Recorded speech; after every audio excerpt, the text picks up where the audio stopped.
గాజాలో ఉన్నవారెవరు? ఆమాసులో ఉన్నవారెవరు? తోటి సహోదరులు. వాళ్ళు దేవుని పిల్లలే, మీరు దేవుని పిల్లలే. దయ్యం ఇట దేశాల మధ్య, మనుషుల మధ్య అనేకమైన కులమత భేదాల తారతమ్యాలు పెట్టి, దేశాల తారతమ్యం పెట్టి, ఒక దేశంపై మరొక దేశం దండెత్తి యుద్ధం చేసేటట్లుగా ఒకరినొకరు పురికొల్పుతుంది. దేవుడేమో ఆవేదన చెందుతున్నాడు. అయ్యో నా పిల్లలారా, ఎందుకురా మీరు ఒకరినొకరు చంపుకుంటున్నారు? మీరు అక్కడ ఉండవలసిన వారు కాదు, మీది ఆ లోకం కాదు, మీరు అక్కడ ఉండవలసిన వారు కాదు. తిరిగి నా దగ్గరికి రావలసిన వారు, పరలోకపు వారసత్వపు హక్కు కలిగిన వారు. ఆ హక్కుని కాలరాసుకుంటున్నారు. పెద్దవాళ్ళు ఒక సామెత వేస్తూ ఉంటారు. తండ్రి పుణ్యమా అని బావులు దువ్వితే కుమారుడు వచ్చి ఏం చేశాడంట? పూర్తి చేశాడంట.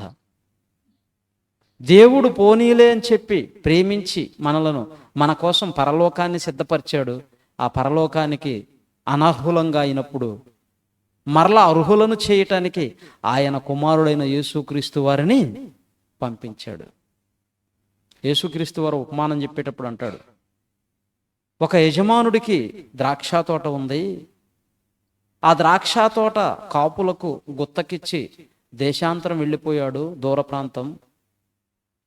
తిరిగి వచ్చిన తరువాత ఆ కాపులు, గుత్తకు తీసుకున్న కాపులు దాని కౌలు ఇవ్వాలి.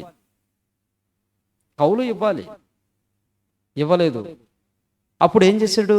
తన దగ్గర ఉన్న తన పనివారిని పంపించాడు. మీరు వెళ్ళి వాళ్ళ దగ్గర కౌలు తీసుకొని రండి అన్నప్పుడు వాళ్ళు ఏం చేశారు? ఇదిగో వీళ్ళు వచ్చారు, వీళ్ళను కొట్టి పంపించామనుకో మనం కౌలు ఇవ్వాల్సిన అవసరం లేదని కొట్టి పంపించేస్తారు. అప్పుడు యజమానుడు ఏం చేస్తాడు? చదివారా మీరు? మళ్ళీ యజమానుడు ఏం చేస్తాడు? ఇదిగో పనివారిని పంపిస్తే కొట్టి పంపించారు, నా కుమారుణ్ణి పంపిస్తే సన్మానిస్తారు, గౌరవిస్తారు అని చెప్పి కుమారుణ్ణి పంపించాడు. కుమారుణ్ణి పంపిస్తే ఆ గుత్తదారులు ఏం చేశారు? చూసి, ఒరే దాసులను కొట్టాము, కానీ ఇదిగో ఈ కుమారుడు వచ్చాడు, ఇతన్ని కనుక చంపేసామనుకో ఈ తోటే మనదవుతుంది అని చెప్పి ఆ కుమారుణ్ణి చంపేస్తారు. అప్పుడు తండ్రి ఏం చేస్తాడు? తాను నిర్ణయం తీసుకుంటాడు సర్వనాశనం చేయటానికి. కాపులను సంహరించి ఇతరులకు ఆ ద్రాక్ష తోటను ఇచ్చును కదా. ఎవరి గురించి చెప్తున్నాడు ఇది? తన గురించే చెబుతున్నాడు. యేసుక్రీస్తు వారి గురించే అది. అర్థం కావటానికి, ఇశ్రాయేలులకు అర్థం కావటానికి, ఇశ్రాయేలు ద్రాక్ష తోట అంటే ఇశ్రాయేలు. ఆ ఇశ్రాయేలుల మధ్యకు ఎంతో మంది తన పనివారిని పంపించాడంటే, అంతకుముందు ఎవరిని పంపించాడు? ప్రవక్తలను పంపించాడు. ఎంతో మంది న్యాయాధిపతులను పంపించాడు, రాజులను పంపించాడు. వాళ్ళందరినీ ఏం చేశారు? వీళ్ళు కొట్టారు, హింసించారు, భయంకరంగా కొట్టారు. ఇర్మియాని ఏం చేశారు? కొట్టి నీటి గుంటలో పడేశారు. బరాకియా కుమారుడైన జకర్యాని ఏం చేశారు? దేవాలయము మధ్య రాళ్లతో కొట్టి చంపారు. దేవుడు ఎంతోమంది ప్రవక్తలను పంపించాడు. వాళ్ళందరినీ కూడా హింసించారు, కొట్టారు, చంపారు. ఆఖరికి తన కుమారుడైన యేసుక్రీస్తు వారిని పంపించాడు. ఎక్కడికి? ఇశ్రాయేలుల మధ్యకి. ద్రాక్ష తోటనే ఇశ్రాయేలుల మధ్యకి యేసుక్రీస్తు వారిని పంపించాడు. అప్పుడైనా మారారా? అప్పుడేం ఆలోచించారు? ఈ కుమారుని చంపేస్తే మందే అవుతుంది అనుకున్నారు. అప్పుడు దేవుడు ఆ యొక్క వాళ్ళందరినీ సంహరించి వేరే వాళ్ళకి ద్రాక్ష తోట ఇచ్చాడు. వేరే వాళ్ళు ఎవరు? మనమే, అన్యజనులు. అట్టి భాగ్యాన్ని పోగొట్టుకున్నారు. వారసత్వపు హక్కును ఇశ్రాయేలీలు పోగొట్టుకున్నారు. ప్రవక్తలను హింసించి, యేసును చంపి, అపోస్తలులను భయంకరంగా కొట్టి చెరసాలలో వేసి ఎన్నో విధాలుగా హింసలు పాలు చేశారు. ప్రేమణ దేవుని వల్లరా, ఈరోజు మరి ప్రపంచవ్యాప్తంగా వారసత్వపు హక్కు కలిగిన వారుగా ప్రజలందరూ ఉన్నప్పటికీ ప్రజలందరూ పరలోకం చేరలేరు, వెళ్ళలేరు. ఎందుకు? ఎందుకంటే పాపాన్ని చేసి వారసత్వపు హక్కును పోగొట్టుకున్నారు. పరలోకపు వారసత్వపు హక్కుని పోగొట్టుకున్నారు. పోగొట్టుకున్న దాన్ని పొందుకోవాలి. పోగొట్టుకున్న దాన్ని పొందుకోవాలి. అప్పుడు ఏం చేయాలి? ఇప్పుడు సపోజ్ మేము ఒంగోలు ప్రాంతం నుంచి ఈ ప్రాంతానికి పని నిమిత్తమై వచ్చాం. ఇక్కడికి వచ్చిన తరువాత దేవుని వాక్యం, సత్యవాక్యం పరిచయమైంది. వాక్యం పరిచయమైన తరువాత వాక్యాన్ని నేర్చుకుంటూ అనేకులకు ప్రకటిస్తూ ప్రభు యొక్క పనిలో ఇక్కడే స్థిరంగా ఉండిపోవటానికి దేవుడు మార్గం చూపాడు. ఇప్పుడు అక్కడ ఉన్నప్పుడు మాకున్నటువంటి అక్కడ ration card, Aadhaar card, vote హక్కు ఇవన్నీ ఉన్నాయి. అవన్నీ మేము ఇక్కడికి రావటం వలన, ఇక్కడ వచ్చి నివాసం ఏర్పాటు చేసుకోవటం వలన అక్కడ అవన్నీ పోయాయి. మరలా మాకు అక్కడ పుట్టాలంటే మేమేం చేయాలి? ఇక్కడ ఖాళీ చేసి మరలా అక్కడికి వెళ్ళి అక్కడ నివాసం ఉంటే అక్కడ మరలా రేషన్ కార్డు, ఓటు హక్కు అన్నీ ఏర్పడతాయి. ఇప్పుడు దేవుని యొక్క దగ్గర నుంచి ఉన్న హక్కును పోగొట్టుకున్నాం మనం పాపం చేసి. మరి మరలా హక్కును సంపాదించుకోవాలంటే ఏం చేయాలి? మన పూర్వపు స్థితిని, ఏదైతే దేవునితో అనుబంధం కలిగి ఉందో ఆ అనుబంధాన్ని మరలా కలిగి జీవించాలి. ఈ మధ్యలో వచ్చిన దాన్ని విడిచిపెట్టేసేయాలి. దేవుని యొక్క రాజ్య వారసులుగా కావటానికే దేవుడు యేసుక్రీస్తు వారిని ఈ లోకానికి పంపించాడు. ప్రేమణ దేవుని వర్లారా, బైబిల్లో నుంచి కొన్ని సంగతులు మనం ఆలోచిద్దాం.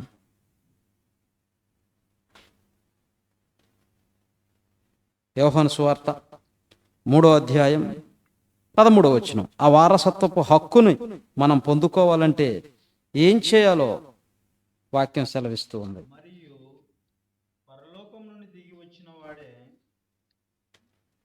యోహాను సువార్త 3వ అధ్యాయం 13వ వచనం. పరలోకము నుండి దిగి వచ్చిన వాడే, అనగా పరలోకములో ఉండు మనుష్య కుమారుడు తప్ప పరలోకమునకు ఎక్కిపోయిన వాడు ఎవడు లేడు. యేసుక్రీస్తు వారు ఎక్కడి నుంచి వచ్చాడంట? పరలోకము నుంచి వచ్చాడు. పరలోకము నుంచి వచ్చిన ఆయన మరలా పరలోకానికి వెళ్ళాలని ఆయనకు జ్ఞాపకం ఉంది. మరి మనమందరం కూడా ఎక్కడి నుంచి వచ్చాం? పరలోకం నుంచి వచ్చాం. దేవునిలో నుండి వచ్చాం, దేవుని దగ్గర నుండి వచ్చాం. మరి మనము కూడా తిరిగి పరలోకానికి వెళ్ళవలసిన వారం.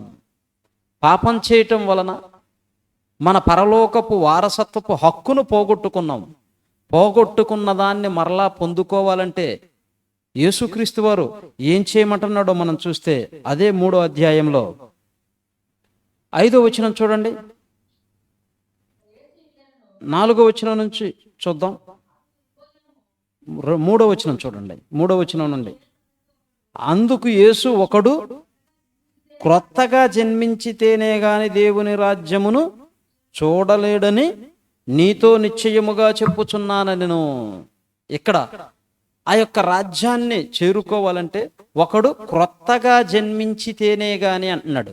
అప్పుడు అక్కడ ఒక ఆయన ఉన్నాడు, పెద్ద ఆయన, నికోదేము. ఈయనెవరు? బోధకుడు, ఇశ్రాయేలీలకు బోధకుడు. అయితే ఆ నికోదేము గారు ఏమంటున్నాడు? అందుకు నికోదేము, ముసలివాడైన మనుషుడు ఎలాగు జన్మింపగలడు? రెండవ మారు తల్లి గర్భమందు ప్రవేశించి ఎలాగు జన్మింపగలడని ఆయనను అడుగగా, యేసు, ఒకడు నీటి మూలముగాను ఆత్మ మూలముగాను జన్మించితేనే గాని దేవుని రాజ్యములో ప్రవేశింపడని నిశ్చయముగా మీతో చెప్పుచున్నాను. నువ్వు ఇప్పుడు పరలోకములో ప్రవేశింపాలి అంటే ఏం చెప్తున్నాడు యేసుక్రీస్తు వారు? ఒకడు నీటి మూలముగాను ఆత్మ మూలముగాను. ఇప్పుడు చాలా జరుగుతుంది ఏంటయ్యా అంటే, బాప్తిస్మాల్లో నీటి మూలంగానే జన్మిస్తున్నారు, ఆత్మ మూలంగా అవగాహనే లేదు. ఆత్మ మూలంగా జన్మించడం లేదు. నిజంగా మారు మనస్సు పొంది హృదయపూర్వకంగా దేవుణ్ణి విశ్వసించి హృదయములో దేవుని వాక్యాన్ని ఉంచుకొని నేను ఇదిగో మారు మనస్సు పొందాను, బాప్తిజం తీసుకుంటున్నాను, పరలోకం కోసం తీసుకుంటున్నాను అని చెప్పేవాళ్ళు తక్కువ. మన దగ్గర అడుగుతాం కానీ నువ్వు ఎందుకు తీసుకుంటున్నావని కొన్ని సంఘాలలో అసలు అడగరు. నువ్వు బాప్తిజం ఇవ్వమన్నా కానీ ఇవ్వరు. 1 సంవత్సరం కాలం నువ్వు చర్చికి వస్తే, 1 సంవత్సరం అంతా నువ్వు చర్చికి వస్తే నీ ప్రవర్తన, నీ విధానం చూసి అప్పుడు నువ్వు అంతా నేర్చుకుంటావు. 1 సంవత్సర కాలంలో నేర్చుకున్న తరువాత, భక్తిలో నిలబడిన తరువాత మాకు నమ్మకం వస్తే అప్పుడు మేము ఇస్తాం బాప్తిస్మం అంటారు. అవునా? నేను కూడా విన్నాను. అలానే చేస్తారు. మీరు 1 సంవత్సర కాలం అంతా మా చర్చికి వచ్చి క్రమంగా వస్తూ ఉంటే క్రమం తప్పకుండా మిమ్మల్ని అబ్జర్వేషన్లో పెడతాం, దేవునికి ప్రార్థన చేస్తాం, దేవుడు మాకు ప్రేరణ ఇచ్చినప్పుడు, మాతో చెప్పినప్పుడు మీకు బాప్తిస్మం ఇస్తాం. మరి ఈలోపు చనిపోతే 1 సంవత్సరం టైం పెట్టావు. ఆ సంవత్సరం లోపు ఏదైనా మరణకరమైన రోగం రావచ్చు, ఏదైనా ప్రమాదం జరిగి యాక్సిడెంట్ జరగవచ్చు. చనిపోతే పరిస్థితి ఏంటి? ఎవరు ఆ ఆత్మకు రక్షణనిచ్చేది? రక్షణ ఉంటుందా? ఉండదు. పరలోకం చేరతాడా? చేరలేడు. ఎందుకు? యేసుక్రీస్తు వారు చెప్పినట్టుగా నీటి మూలముగాను ఆత్మ మూలముగాను జన్మించితేనే, బాప్తిజం తీసుకుంటేనే. బాప్తిజం తీసుకోకపోతే పరలోకపు వారసత్వపు హక్కు లేదు, అవకాశం లేదు. నువ్వు పరలోకానికి వారసుడుగా కావాలి అంటే బాప్తిస్మం ఖచ్చితంగా తీసుకోవాలి. బాప్తిజం తీసుకోకుండా యేసు ప్రభు అని నోటితో ఒప్పుకుంటే రక్షణ వచ్చిందంటాడు. యేసు ప్రభు నామంలో ప్రార్థన చేస్తే రక్షణ వచ్చిందంటాడు. ఇలా చెప్పి ఎంతో మందిని మోసం చేస్తూ పరలోకపు వారసత్వపు హక్కును ఎంతో మంది బోధకులే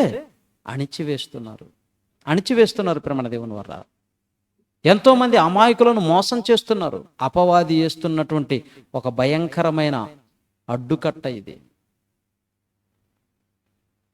పిల్లవాడు స్కూల్కి ఎందుకు వెళ్ళేది? అక్షరాలు నేర్చుకోవటానికి, చదువు నేర్చుకోవటానికి. 1 సంవత్సరం అంతా నువ్వు వచ్చి కూర్చోయా, నీకు హాజరయ్యము, రికార్డు మెయింటైన్ చేయము, ఏం అవసరం లేదు. 1 సంవత్సరం అంతా నువ్వు క్రమం తప్పకుండా స్కూల్కి వచ్చి అటెండ్ అయితే ఆ తర్వాత నీ పేరు రిజిస్టర్లో రాస్తాము అని అంటే ఎలా ఉంటుంది? అక్కడికి వెళ్ళిందే నేర్చుకోవటానికి. నేర్చుకున్న తరువాత మరలా నువ్వు సపరేట్గా చేయాల్సిందేంటి? అవసరం లేదు.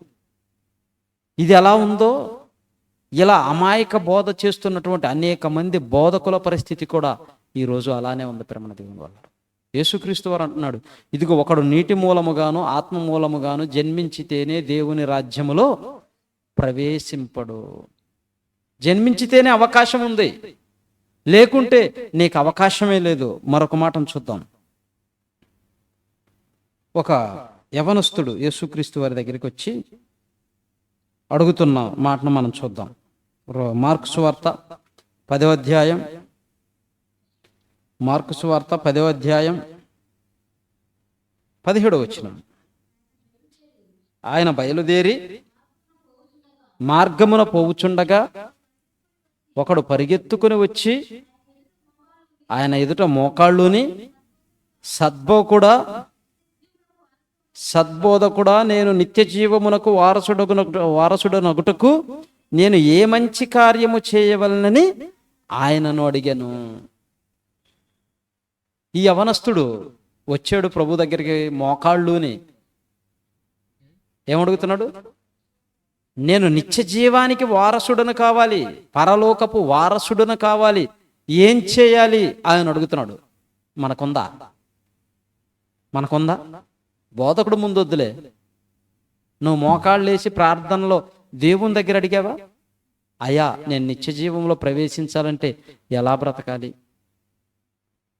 ఏ రీతిగా బ్రతకాలో అటు రీతిగా నన్ను నడిపించు, ఎక్కడా నీకు అపనమ్మకంగా నేను బ్రతకకుండా నీ వాక్యానుసారంగా బ్రతికేటట్లు నాకు సహాయం చేయి, పరిశుద్ధాత్మ సహాయమును నాకు అనుగ్రహించని అడిగేవాళ్ళు ఉన్నారా? లేరు. నాకెంతసేపటికి ఈ భూమి మీద అవి కావాలి, ఇవి కావాలి, అవి కావాలి, ఈ కావాలని వీటి కోసమే అడుగుతున్నారు. కానీ పరలోకపు వారసత్వపు హక్కు కావాలని ఎందరు అడుగుతున్నారు? ఎవరో కొద్దిమంది ప్రేమణ దేవుని వర్లరా. అందుకు యేసుక్రీస్తు వారు ఏమన్నాడు? నన్ను సత్పురుషుడని ఎలాగూ చెప్పుచున్నావు? దేవుడొక్కడే గాని మరి ఎవడును సత్పురుషుడు కాడు. నువ్వు నిత్య జీవంలో ప్రవేశించాలంటే ఏం చేయకూడదు అంటున్నాడు? నరహత్య చేయవద్దు, వ్యభిచరింపవద్దు, దొంగిల్లవద్దు, అబద్ధ సాక్ష్యము పలకవద్దు, మోసపుచ్చవద్దు, నీ తల్లిదండ్రులను సన్మానింపము అను ఆజ్ఞలు నీకు తెలియను కదా అని అతనితో చెప్పాను. అందుకతడు బోధకుడా, బాల్యము నుండే ఇవన్నీ నేను అనుసరించుచూనే ఉంటినని చెప్పాను. యేసు అతన్ని చూసి అతన్ని ప్రేమించి, ఇవన్నీ చేస్తున్నాడంటే చిన్న వ్యక్తి, మనకంటే గొప్పోడే, మనకంటే మంచోడే. మనం పరలోక వారసులమా భూలోక రాక్షసులమా అంటే మన యొక్క ప్రవర్తన విధి విధానాలు చూస్తే అర్థమైపోతుంది. ఎవరూ చెప్పాల్సిన అవసరం లేదు. కొంతమందిని గమనిస్తూ ఉంటామండి. గమనిస్తూ ఉన్నప్పుడు వాళ్ళని గమనించాల్సిన అవసరం లేదు, వాళ్ళ పిల్లల్ని గమనిస్తేనే అర్థమైపోతుంది. వాళ్ళు మాట్లాడే మాటలు, వాళ్ళు చేసే విధానం, ఓహో వీళ్ళు పిల్లల్ని ఇలా క్రమశిక్షణ లేకుండా పెంచుతున్నారు, అర్థమైపోతుంటుంది. వాళ్ళు మాట్లాడే బూతులు, పాస్టర్ గారి దగ్గరకు వచ్చినప్పుడు, చర్చి దగ్గరకు వచ్చినప్పుడు అప్పుడు మాత్రం చేతులు కట్టుకో, అట్టుండు, ఇట్టుండు, పెట్టా కొడతారు. ఆ పని ఇక్కడగా చేయాల్సింది. ఎక్కడ చేయాలా? ఇంటి దగ్గర చేయాలా? ఇంటి దగ్గర నువ్వు క్రమశిక్షణలో ఉంచితే వాడు ఎక్కడికి వచ్చినా క్రమంగా ఉంటాడు. ఏడుండే అర్ధగంట, గంట, 2 గంటలు నువ్వు అటు ఇటు చేసి ఏం చేస్తే ఏం ప్రయోజనం? ఆలోచించండి. ఇక్కడ అంటున్నాడు, యేసుక్రీస్తు అతను చెప్పిన మాటలకి అతన్ని ప్రేమించాడంట. యేసు అతన్ని చూసి అతన్ని ప్రేమించి, నీకు ఒకటి కొదువుగా ఉన్నది, నీవు వెళ్ళి నీకు కలిగినవన్నీ అమ్మి బేదలకి ఇమ్ము, పరలోకమందు నీకు ధనము కలుగును, నీవు వచ్చి నన్ను వెంబడించుమని చెప్పాను. ఇక్కడ తప్పిపోయాడండి. ప్రతి మనిషికి ఏదో ఒకటి ఉంటుంది అన్నట్టుగా ఇతను ఎక్కడ పడిపోయాడు? ఆస్తి దగ్గర పడిపోయాడు. ఎక్కువగా పడిపోయేది అక్కడే మనిషి. మొదటిది ఆస్తి, ఫస్ట్ అదే ఉంటుంది, డబ్బు. ఆ తర్వాత వగైరా వగైరా. ఒక్కొక్కడికి మందు పిచ్చి ఉంటుంది, ఒక్కొక్కడికి దొంగతనం పిచ్చి ఉంటుంది, ఒక్కొక్కడికి వ్యభిచార పిచ్చి ఉంటుంది. ఇలా రకరకాలుగా ఉంటారు. కానీ అందరూ ఎక్కడ లోనవుతారా అంటే ఒకే ఒక దగ్గర, అది ధనం. అక్కడే ఈ యవనస్తుడు కూడా పడిపోయాడు. ఏం చేశాడంటే 22వ వచనం, మిగుల ఆస్తి గలవాడు గనుక ఆ మాటకు ముఖము చిన్నబుచ్చుకొని దుఃఖపడుచు వెళ్ళిపోయాను. అన్నీ పాటించాడు, ఒకే ఒకదానికడ పోయాడు, ధనం. ఇదిగో పరలోకపు వారసత్వపు హక్కు పొందుకోవాలంటే నువ్వు దేనినైనా విడిచిపెట్టడానికి సిద్ధంగా ఉండాలి. ఈ భూమి మీద వారసత్వం కోసం ఎంతోమంది ప్రాకులాడుతూ ఉంటారు. కొంతమంది పిల్లలు లేని భార్యాభర్తలు ఉంటారు. వాళ్ళకి పిల్లలు లేరు అనుకోండి, వాళ్ళ తమ్ముడు పిల్లలు, చెల్లెల పిల్లలు, అన్నదమ్ముల పిల్లలు ఉంటారు కదా, ఇలా కాస్తుంది అనుకోండి, వాళ్ళని ఎలా చూసుకుంటారు? ఈ ముసలిదుంటే అన్నాళ్ళు ఉంటారు, ఒక 5-6 సంవత్సరాలు లేదా 10 సంవత్సరాలు ఉంటారు. అప్పటి వరకు వీళ్ళ దగ్గర ఏదైనా మనం యాక్టింగ్ చేసి బాగా చూసినట్టుగా నటించామనుకో, వీళ్ళు పోయిన తరువాత వీళ్ళ ఆస్తి అంతా మందే. ఈ ఆస్తి అంతా మందే. ఇది మనుషుల మధ్య ఉండేది. అయితే పరలోకపు వారసత్వం నీ దగ్గర ఉన్న డబ్బును బట్టో, అందాన్ని బట్టో, నీకున్నటువంటి ఈ యొక్క లోకపు అధికారాన్ని బట్టో వచ్చేది కాదు. దేని వలన వచ్చేది అంటే ఇదిగో ఒక స్వచ్ఛమైన మనస్సు, మంచి మనస్సుతో ప్రేమ కలిగి, ప్రతి ఒక్కరిని గౌరవిస్తూ, ప్రేమిస్తూ, సమాధానంగా ఉంటూ, ఇదిగో ప్రభు అయిన యేసుక్రీస్తునందు విశ్వాసముంచి నీటి మూలముగాను ఆత్మ మూలముగాను జన్మించితేనే పరలోకపు వారసత్వపు హక్కు. పొందుకున్న యేసుక్రీస్తు వారు ఎలా ఉన్నాడో మనం చూస్తే చూడండి, హెబ్రీలకు రాసిన పత్రిక 5వ అధ్యాయం 7వ వచనం. హెబ్రీలకు రాసిన పత్రిక 5వ అధ్యాయం 7వ వచనం. శరీరధారి అయ్యున్న దినములలో మహారోదనముతోనూ కన్నీళ్లతోనూ తనను మరణము నుండి రక్షింపగలవానికి ప్రార్థనలు యాచనలు సమర్పించి భయభక్తులు కలిగి ఉన్నందున ఆయన అంగీకరింపబడెను. మన దగ్గర ఉన్నాయా ఇవి? ఒకసారి ఆలోచిద్దాం. మనం పరలోక వారసులమా భూలోక రాక్షసులమా? పరలోకపు వారసత్వపు హక్కు, ఆయన యొక్క గుణగణాలు మనం చూస్తే యేసుక్రీస్తు వారు పరలోకానికి వెళ్ళాడని చదువుకున్నాం కదా. వెళ్ళిన ఆయన ఎలా ఉంటే వెళ్ళాడు?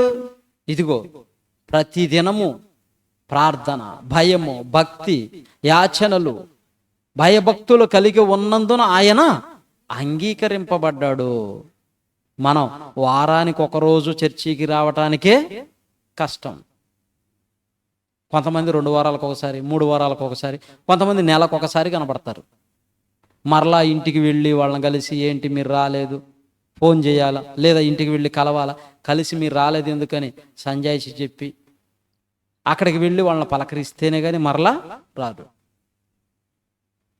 నా కోసం వస్తున్నావా?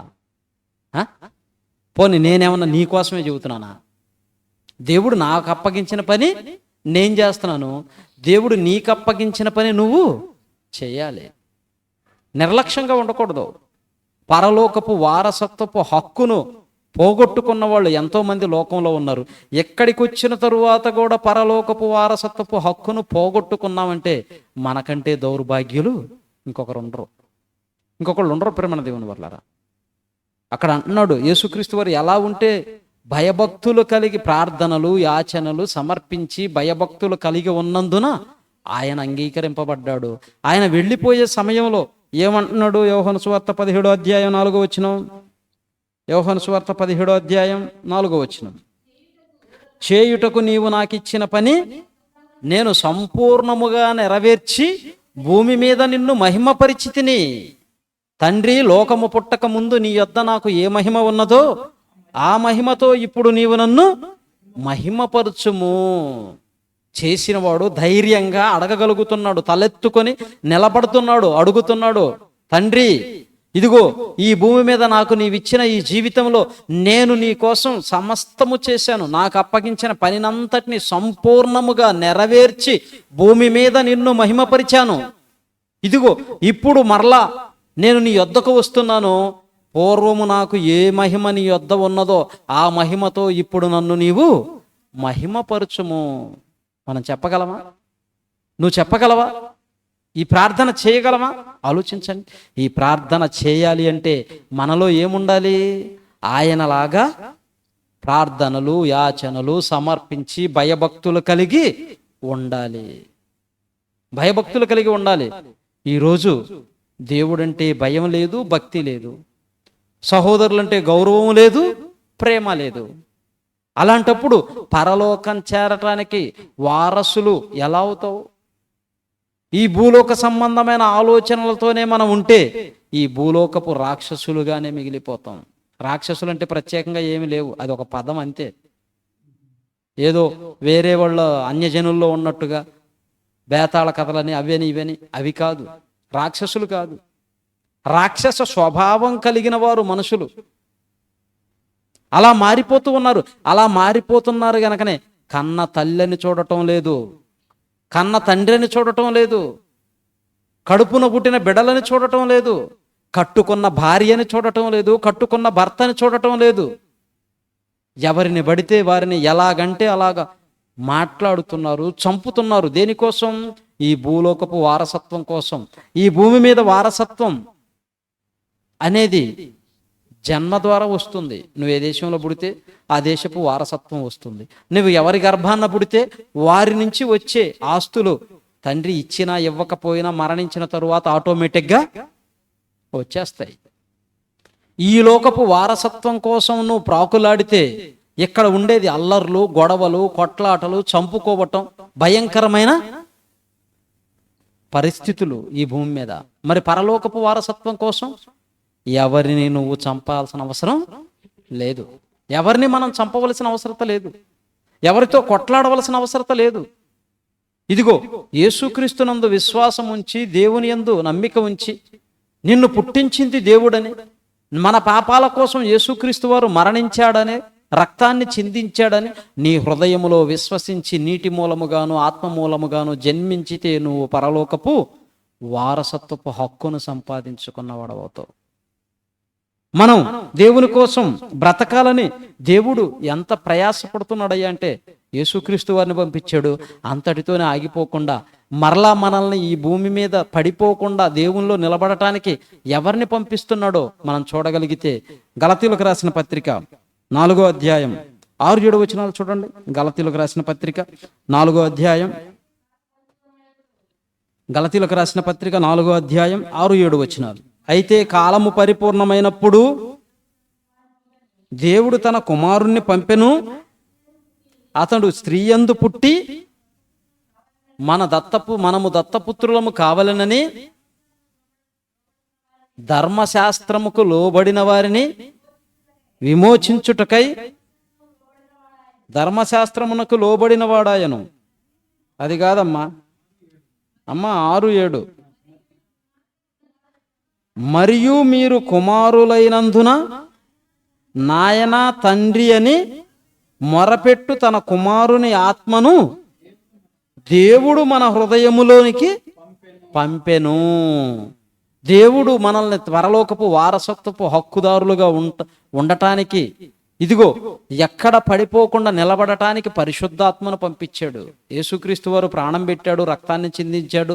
అంతటితోటే కాకుండా పరిశుద్ధాత్ముని కూడా పంపించాడు నీ హృదయములోనికి. ఎప్పుడు నువ్వు నీటి మూలముగాను ఆత్మ మూలముగాను జన్మించినప్పుడు నీకు పరిశుద్ధాత్మనిచ్చాడు.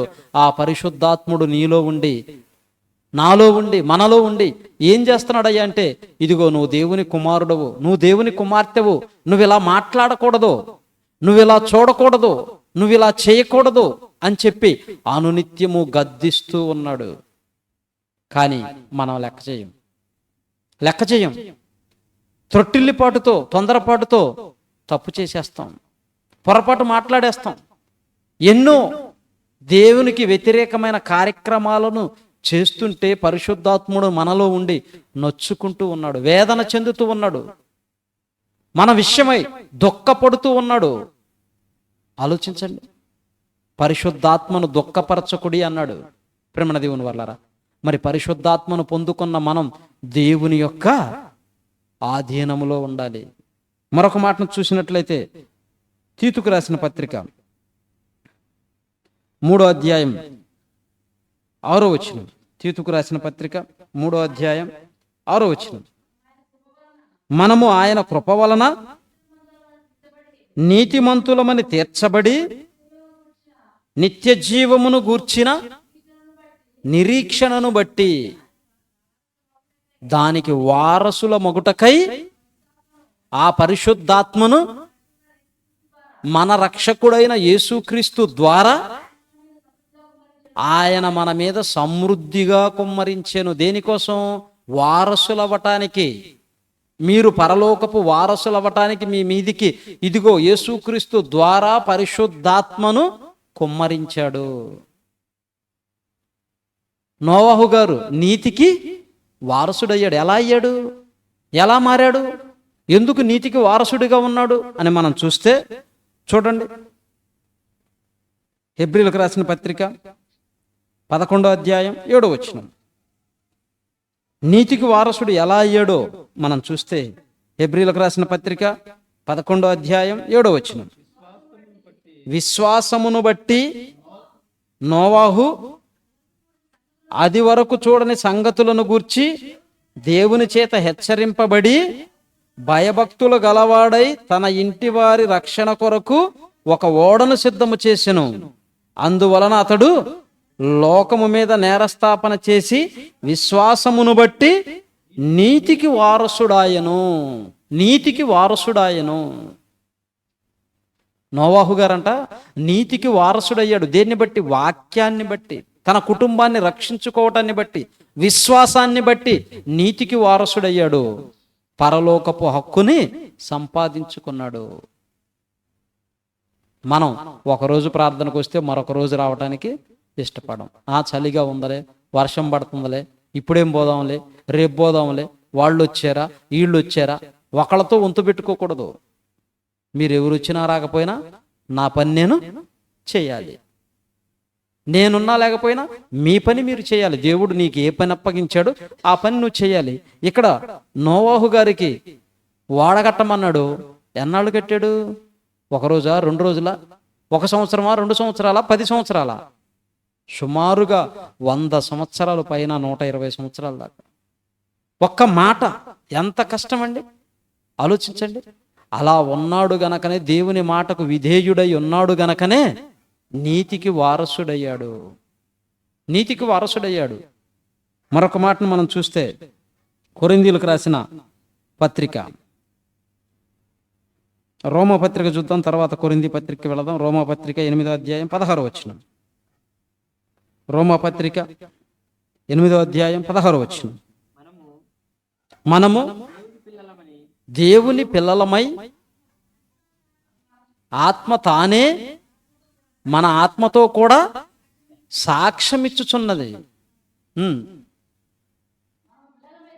మనము పిల్లలమైతే వారసులము, అనగా దేవుని వారసులము, క్రీస్తుతో కూడా మహిమ పొందుటకు ఆయనతో శ్రమపడిన ఎడల క్రీస్తు తోటి వారసులము. నువ్వు పరలోకపు వారసుడవి, వారసురాలివి కావాలి అంటే ఇదిగో క్రీస్తు వలె శ్రమపడాలి. క్రీస్తు తోటి వారసులుగా ఉండాలి అంటే క్రీస్తు వలె అన్ని విషయములలో మనము శ్రమపడాలి. నాకే ఎందుకు ఈ కష్టం?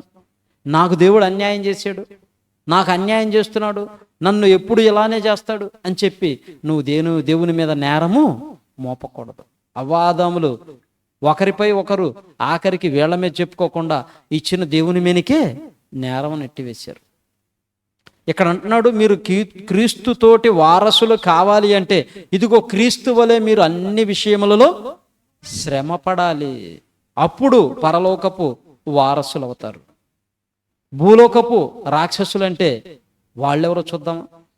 చూడండి, ఒక మాట చూడండి. అదే కొరింథీయులకు రాసిన మొదటి పత్రిక 6వ అధ్యాయం 9వ వచనం. కొరింథీయులకు రాసిన మొదటి పత్రిక 6వ అధ్యాయం 9వ వచనం. అన్యాయస్తులు దేవుని రాజ్యమునకు వారసులు కానేరని మీకు తెలియదా? మోసపోకుడి, జారులైనను, విగ్రహారాధికులైనను, వ్యభిచారులైనను, ఆడంగితనము గలవారైనను, పురుష సంయోగులైనను, దొంగలైనను, లోబులైనను, త్రాగుబోతులైనను, దూషకులైనను, దోచుకుని వారైనను దేవుని రాజ్యమునకు వారసులు కానేరరు. కానేరరు ఎవరెవరు? ఇక ఇక్కడ ఒక లిస్ట్ ఇచ్చాడు. ఈ లిస్ట్ అంతా కూడా పరలోకానికి అర్హులు కాదు. పరలోకపు వారసత్వం వీరికి ఉండదు అని చెప్తున్నాడు. వీరికి ఉండదు అని చెప్తున్నాడు. మరొకసారి చదువమ్మా. అన్యాయస్తులు, అన్యాయం జరిగించేవాడు దేవుని రాజ్యానికి వారసుడు కానేరడు. జారులు, విగ్రహారాధికులు, వ్యభిచారులు, ఆడంగితనము గలవారైనను, పురుష సంయోగులు, దొంగలు, లోబులు. లోబులు అంటే ఎవరు? లోబితత్వం. దేవునికి ఇచ్చే కాడ లేదా ఎవరికైనా పెట్టే కాడ ఒక ఆయన ఉన్నాడండి, ఏదో ప్రేమ ఉన్నట్టుగా నా దగ్గర ఇది ఉంది, పలాంది భలే ఉంది, నీకు ఇస్తానంటాడు. 2-3 సార్లు ఇచ్చాడు. ఒకసారి ఏంటి, జీడిపప్పు, ఏవేవో ఫ్రూట్స్, ఈ వాల్నట్స్ ఇచ్చాడు. ఇంటికి తీసుకొని చూస్తే అన్నీ బూజు పట్టినాయి. అంటే ఆయనకు పనికి రాక ఇచ్చాడు, ఏదో ప్రేమ ఉన్నట్లుగా. మరలా ఒకసారి ఏదో ఇచ్చాడు రాణిమ్మకి. ఇంటికి తీసుకొని చూస్తే అంతా ముక్కు వాసన, పనికిరాదు. ఎప్పుడు చూసినా సరే ఏది ఇచ్చినా అతనికి పనికి రాకుండా పాడైపోయేంత వరకు అలానే ఉంచుతాడు.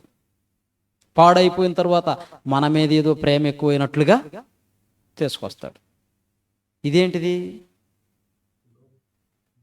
పిసినారితనం. బాగున్నప్పుడు ఎవరది? ఎవరికన్నా బాగున్నప్పుడు ఎవరదు? ఎవరో. చెడిపోయిన తర్వాత ఇస్తారు. మా పిల్లలకి నేను ఎన్నోసార్లు చెప్తాను, చెడిపోయిందనుకో దాన్ని పడేయండి అంతే, వేరే వాళ్ళకి ఇవ్వకూడదు. ఒకవేళ మనం ఇస్తున్నాం అనుకో, మన దగ్గర ఉన్న వాటిల్లో మేలైంది ఏదుందో చూడండి. మీరు ఇచ్చే వాటిల్లో మేలైంది ఏదుందో చూడండి, ఆ మేలైంది వాళ్ళకి ఇవ్వండి. ఒకవేళ చెడిపోయిందంటే అది మనమే ఉంచుకుందాం. ఇచ్చిన దానికి ప్రతిఫలం రావాలి అంటే నువ్వు మేలైంది ఇవ్వాలి. పౌలు గారు ఏమన్నాడు? పుచ్చుకొనుట కంటే ఇచ్చుట ధన్యం. పుచ్చుకొనుట కంటే ఇచ్చుట ధన్యం. యేసుక్రీస్తు వారు కూడా అదే చెప్పాడు. ఇదిగో మీరు ఎవరినైనా పిలవదలుచుకుంటే పిలిచిన ఎడల వాళ్ళకి ఏం చేయమన్నాడు? అంగహీనులు, గుడ్డివారు, కుంటివారు ఎందరైతే ఉన్నారో వాళ్ళను పిలిచి వాళ్ళకి ఇవ్వండి. వాళ్ళకిస్తే పేదవారికి పెట్టండి. వాళ్ళకిస్తే తిరిగి మీకు ఇవ్వలేరు. కనుక మీ రుణం ఏమవుతుంది? మిగిలి ఉంటుంది. మీ నీతి క్రియలు మిగిలి ఉంటాయి. అదే మీకు పెట్టగలిగిన వారికి మరలా తిరిగి మీకు చేయగలిగిన వారికి చేశారనుకో, ఏదో ఒకరోజు మరలా వాళ్ళు మీకు చేస్తారు. చేసినప్పుడు ఏమవుతుంది? వాళ్ళు మీకు చేశారు, మీరు వాళ్ళకి చేశారు. చెల్లుకు చెల్లు. మీ రుణం తీరిపోయింది. మీ రుణం తీరిపోకుండా శాశ్వతంగా ఉండాలి అంటే మీరేం చేయాలి? లేని వారికి ఇవ్వాలి. ఎంతోమందిని పిలిచాడు ఇందు ప్రధాని. ఒకడేమో నేను పెళ్లి చేసుకున్నాను అన్నాడు, ఒకడేమో నేను ఎడ్లు కొన్నాను అన్నాడు, ఇంకొకడేమో నేను పొలం కొన్నాను అన్నాడు. ఎన్నో సాకులు చెప్పాడు. అప్పుడు యజమానుడు ఏం చెప్పాడు? నువ్వు వెళ్ళి వీధుల్లో ఉన్న వారిని తీసుకునిరా. ఇది కూడా ఇశ్రాయేలులకు సంబంధించిన ఉపమానమే. వాళ్ళకి ఎన్నో అవకాశాలు ఇచ్చాడు, కానీ అందరూ ఏదో ఒక సాకులు చెప్పి దేవుణ్ణి విడిచిపెట్టేశారు. అప్పుడు అన్యజనులుగా ఉన్న వారిని అందరినీ పోగు చేయమని దేవుడు చెప్పాడు. ఆ అన్యజనుల్లో నుంచి స్వీకరింపబడిన వారమే మనమందరం. దేవుని పిల్లలుగా, క్రైస్తవులుగా ప్రపంచవ్యాప్తంగా ఎన్నో కోట్ల మంది ఈరోజు క్రీస్తు ప్రేమను తెలుసుకున్నవారుగా ఉన్నారు, ఎరిగిన వారుగా ఉన్నారు. ఇక్కడ లోబులు అంటున్నాడు, పిసినారితనం. ఈ 100 రూపాయలు దేవునికి ఇస్తే నాకు ఎట్లా? ఒక్కోసారి ఈ యొక్క సెమినార్కి మనం 1000 రూపాయలు ఇవ్వాలి, 500 ఇవ్వాలి అని అనుకుంటారు. మళ్ళా ఇచ్చే సమయానికి వచ్చేసరికి ఏమనుకుంటారు? 1000 రూపాయలు ఎందుకులే, 500 ఇస్తే చాలులే, మనం ఒక్కడమేనా, ఎంతమంది లేరు? నేను ఒక్కదాన్నేనా, నేను ఒక్కడేనా, ఎంతమంది లేరు, అందరు ఇస్తారులే, 500 ఇద్దాం. అలా గనక నొసుక్కుంటూ పిసినారితనంగా ఇస్తే అది నీకు ఎటువంటి ఉపయోగం ఉండదు. ప్రేమ దేవుని వల్లరా, పిసినారితనం పరలోకానికి ఆటంకం. అది చిన్నదే, నీకు చిన్నగానే ఉండొచ్చు, కానీ దేవుని దృష్టిలో లోబి అంటున్నాడు. లోబి. ఇంకెవరు అంటున్నాడు? త్రాగుబోతులు, దూషకులు, దుర్భాష. ఎలాగంటే అలాగా మాట్లాడటం, భార్యనైనా, భర్తనైనా, పిల్లలనైనా, తల్లిదండ్రులనైనా, లేదా సమాజంలో నీ తోటి వారినైనా ఎలాగంటే అలాగా దుర్భాష మాట్లాడటం, లేదా వారు లేనప్పుడు వారి మీద ఎలాంటి సాడీలు చెప్పి భయంకరమైన దుర్భాష మాట్లాడటం. మన నోటిని కూడా కంట్రోల్లో ఉంచుకోవాలి. అదే అంటున్నాడు, తాగుబోతులైనను, దూషకులైనను, దోచుకుని వారైనను దేవుని రాజ్యమునకు వారసులు కానేరరు. ఒక లిస్ట్ ఇచ్చాడు. ఈ లిస్టులో మన జీవితాన్ని పెట్టుకొని చూడాలా. నాలో లోభిత్వం ఉందా, తాగుబోతనం ఉందా, లేకుంటే దూషకుడుగా ఉన్నానా, వ్యభిచారిగా ఉన్నానా, నరహంతకుడుగా ఉన్నానా, తల్లిదండ్రులను దూషించేవాడిగా ఉన్నానా, మోసం చేసేవాడిగా ఉన్నానా? ఇలా అన్నిటినీ లిస్టు చేసుకొని మనలో ఏవే ఉన్నావో వాటన్నిటినీ వాక్యం ద్వారా సరిచేసుకొని ఈ యొక్క భూలోకపు రాక్షసత్వాన్ని పోగొట్టుకొని దైవిక సంబంధమైన, పరలోక సంబంధమైన వారసత్వాన్ని పొందుకునేవారుగా ఉండాలి. ఇవి లేని వాళ్ళే ఇక్కడ చెప్తున్నాడు పరలోక రాజ్యానికి వారసులు అవుతారు. ఇవి ఉన్నాయి అనుకోండి, వారు హక్కుదారులు కారు. ప్రకటన గ్రంథం 21వ అధ్యాయం, ప్రకటన గ్రంథం 21వ అధ్యాయం 7వ వచనం. జయించువాడు వీటిని స్వతంత్రించుకొనును. అమ్మా, నేనతనికి దేవుడునయ్యుందును, అతడు నాకు కుమారుడయ్యుండును. ఇక్కడ చెప్తున్నాడు లిస్ట్ మళ్ళా. పిరికి వారును, అవిశ్వాసులను, అసహ్యులను, నరహంతకులను, వ్యభిచారులను, మాంత్రికులను, విగ్రహారాధికులను, అబద్ధికులందరూ అగ్ని గంధకములతో మండు గుండములో పాలు పొందుదురు. ఇది ఏ రెండవ మరణం. ఇది ఏ రెండవ మరణం. ఇవి ఏవైనా సరే మనలో ఉన్నాయనుకోండి, మనం పరలోకానికి వారసులం కాదు, భూలోక రాక్షసులం. ఒక ఆయన పెద్ద బోధకుడు ఏం చెప్తున్నాడు తెలుసా? వాళ్ళకు కూడా పరలోకం ఉంటుందండి. మరి ఇదేంటిది? వాక్యం చదవా? దీన్ని బట్టి మనకు తీర్పు తీరుస్తాడు, వాళ్ళకి వాళ్ళని బట్టి, వాళ్ళ గ్రంథాలను బట్టి తీర్పు తీరుస్తాడు ఆయన చెప్పిన బోధకుడు ఉన్నారు. ఎంత తప్పుగా వెళ్తుంది వాక్యం. బైబిల్లో కరాఖండిగా ఎక్కడ చూసినా పరలోకానికి వెళ్ళే వాళ్ళ లిస్టులో ఇవేవి ఉండకూడదని చెప్తుంది. ఇవేవి ఉండకూడదు. వ్యభిచారం కానీ, నరహత్యలు కానీ, మోసాలు కానీ, దొంగతనాలు కానీ, అబద్ధము కానీ, వ్యభిచారము కానీ, కలహాలు కానీ, దుర్భాష కానీ, ఇవేవి ఉండకూడదని వాక్యం సెలవిస్తూ ఉంటే అవన్నీ మాట్లాడిన వాళ్ళు కూడా వెళతారండి. ఎవరు చెప్పారు? మోసం, అబద్ధం. ప్రేమ దేవుని వర్లరా, అబద్ధాన్ని నమ్మి మోసపోయిన వారు ఎందరో ఉన్నారు.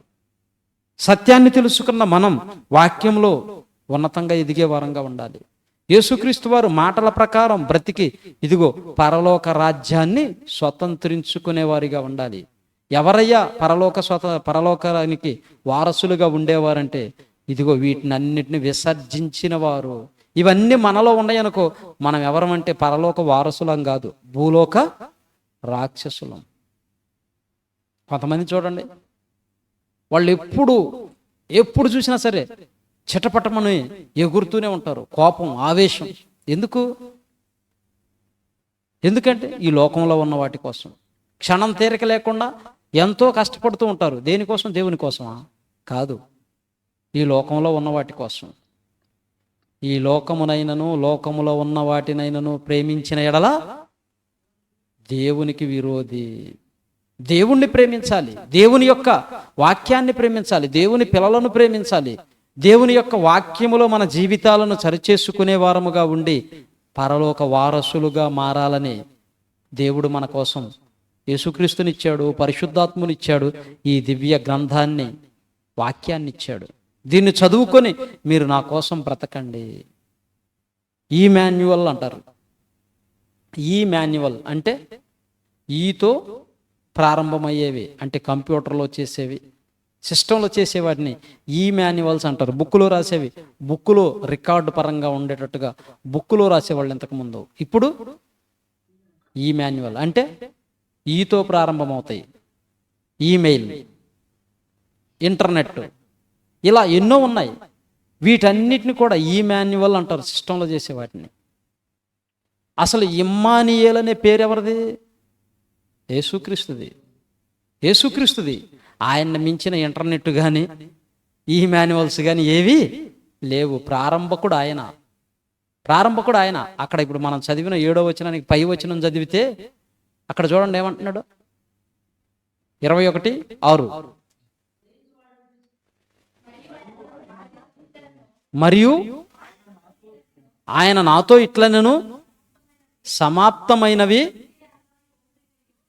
ఒమేగయు ఆల్ఫాయు అనగా ఆదియు అంతమునై ఉన్నవాడు. అమ్మా, దప్పు గొనువానికి జీవజలముల బుగ్గలోని జలమును నేను ఉచితముగా అనుగ్రహిస్తాను. ఆల్ఫయు ఒమేగయు అంటే ఆదియు నేనే, అంతము నేనే, ప్రారంభకుడును నేనే, ముగింపు నేనే. యేసుక్రీస్తు వారు అంటున్నాడు, నేను మొదటివాడను కడపటివాడను. దేనికి? అసలు మొదటివాడెవరు? యేసుక్రీస్తా తండ్రి అయిన దేవుడా? మరి ఈయనేంది నేను మొదటి వాడను కడపటి వాడను అంటున్నాడు? ఆలోచించారు ఎప్పుడైనా? వాక్యం అనుభవం తెచ్చుకోవాలి, ఆలోచించాలి. యేసుక్రీస్తు వారు ప్రకటన గ్రంథంలో ఎన్నో సందర్భాల్లో అన్నాడు, ఇదిగో మొదటి వాడను కడపటి వాడను, ఆదియు నేనే అంతము నేనే, ప్రారంభము నేనే ముగింపు నేనే అన్నాడు. దేనికి? మరి ప్రారంభం తండ్రి అయిన దేవుడు లేడా? ఆయన నుంచే కదా యేసుక్రీస్తు వచ్చింది. మరి నేను మొదటి వాడిని అంటున్నాడు, ప్రారంభము నేను అంటున్నాడు, ఆల్ఫయు నేనేనంటున్నాడు. దేనికి ప్రారంభం, దేనికి ముగింపు? ఆయన చెప్తున్న మాటలోని భావం ఏంటి, అర్థం ఏంటంటే, ఇదిగో ఈ ప్రకృతికి ప్రారంభము నేనే, దీన్ని ముగించేవాడిని కూడా నేనే. ఈ ప్రకృతిని కలిగించటానికి ప్రారంభంలో ఉన్నాను, దీన్ని ముగించేది కూడా నేనే. ఎప్పుడు ముగిస్తాడు? ఆయన రెండవ రాకడలో సంఘాన్ని తండ్రికి అప్పగించి ఈ యొక్క ప్రకృతిని అంతటిని, విశ్వాన్ని అంతటిని నాశనం చేస్తాడు, లయం చేసేస్తాడు, కాల్చివేస్తాడు అగ్నితో. దాని గురించి చెప్తున్నాడు. అసలు ప్రారంభం ఎవరు? దేవుడు, తండ్రి అయిన దేవుడు. ఆయన నుంచి వచ్చిన వాడే యేసుక్రీస్తు వారు, ఆయన నుంచి వచ్చిన వాడే పరిశుద్ధాత్మ దేవుడు, ఆయన నుంచి వచ్చిన వారే ప్రవక్తలు, రాజులు, న్యాయాధిపతులు, అపోస్తలులు. మనము ప్రపంచంలో ఉన్న మనుషులందరూ దేవుని నుండి వచ్చిన వారు. ఆ దేవుని నుంచి వచ్చిన వారు దేవుని వారసత్వాన్ని పొందుకొని ఉన్నారు, హక్కు కలిగి ఉన్నారు. కానీ దేవునిలో ఉన్న లక్షణాలను మాత్రం పోగొట్టుకున్నారు. దేవునిలో ఉన్న లక్షణాలను పోగొట్టుకున్నారు. ఆ పోగొట్టుకున్న లక్షణాలను మరలా తీసుకొని రావటానికే తన దగ్గర ఉన్న ప్రధానుడైన యేసుక్రీస్తును పంపించి, పరిశుద్ధాత్మను పంపించి, మరలా పోయిన హక్కుని, వారసత్వపు హక్కుని అందించటానికి వారిని ఈ లోకానికి పంపించి మనలను హక్కుదారులుగా చేశాడు. ఒక మాట చూద్దాం, చూడండి. హెబ్రీలకు రాసిన పత్రిక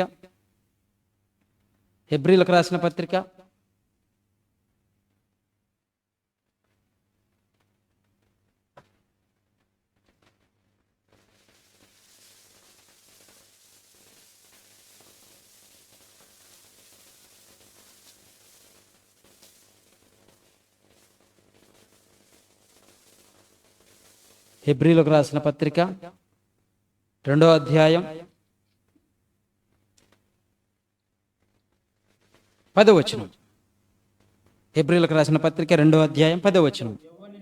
ఎవని నిమిత్తము సమస్తమును ఉన్నవో, ఎవని వలన సమస్తము కలుగుచున్నవో, ఆయన అనేకులైన కుమారులను మహిమకు తెచ్చుచుండగా, వారి రక్షణకర్తను శ్రమల ద్వారా సంపూర్ణునిగా చేయుటకు ఆయనకు తగును. ఎవరిని?